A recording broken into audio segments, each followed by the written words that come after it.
I'm Benjamin J. Melgares, artist, illustrator, and urban sketcher. I was always that kid in class who had their head down, looking at the page, pencil moving. Without drawing, I tend to get edgy, I become upset. I wake up in the morning, first thing I want to do is go start working on a drawing. Get at least one done a day. It's just something I feel I need to do now.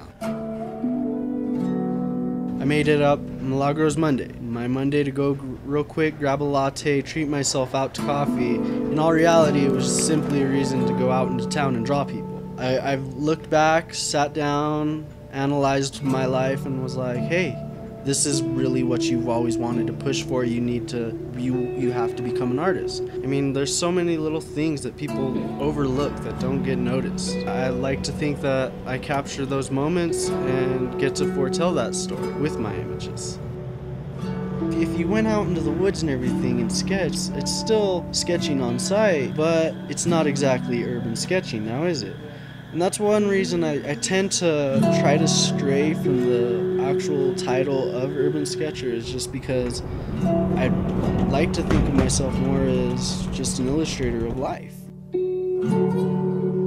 Urban sketching is the act of drawing on site. With a lot of painters, they're familiar with the term plein air painting, which is essentially painting on site. You set up your easel, you grab your paints, and you basically paint whatever's in front of you.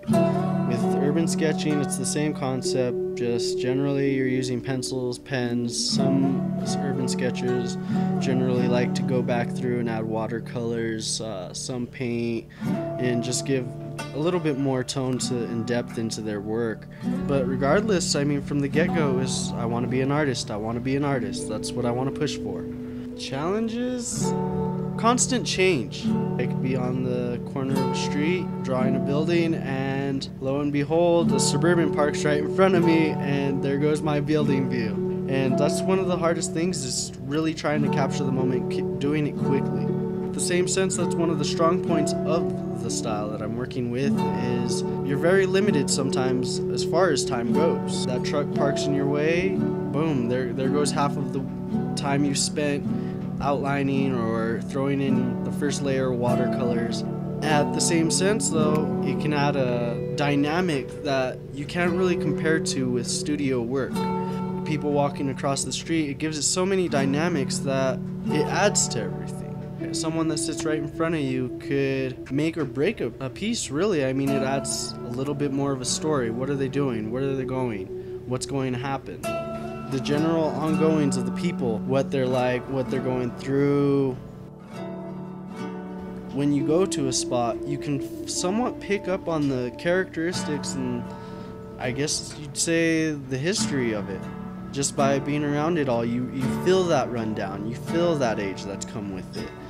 I started going out and about into town to sketch, I'd say going on 4 years ago. And originally I saw a documentary on Robert Crumb, and he was doing the same thing. He was sitting there sketching everyone in the cafe real quick, I mean line sketches. I thought about it and I was like, well, that might be a good way to expand my work and get a lot of different people sketched out and get the feeling and get used to drawing people.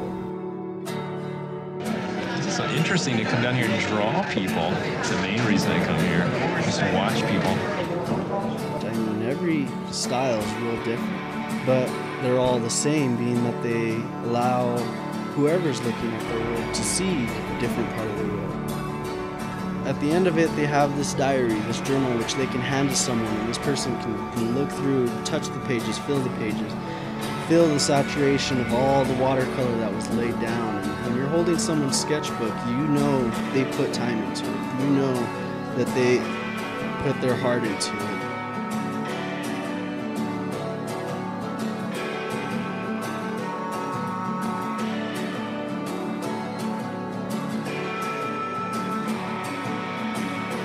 In a sense, it's more of reporting rather than really even being an artist. That's really what I try to aim for, try to push for with a lot of my work, is to get that story out of someone rather than tell the story. I'd like to hear more from my audience than, hey, here's my story. Let me know yours. Oh, that one good? Sweet. Call it the good start to a good day. I'd like to think of myself more as just an illustrator of life.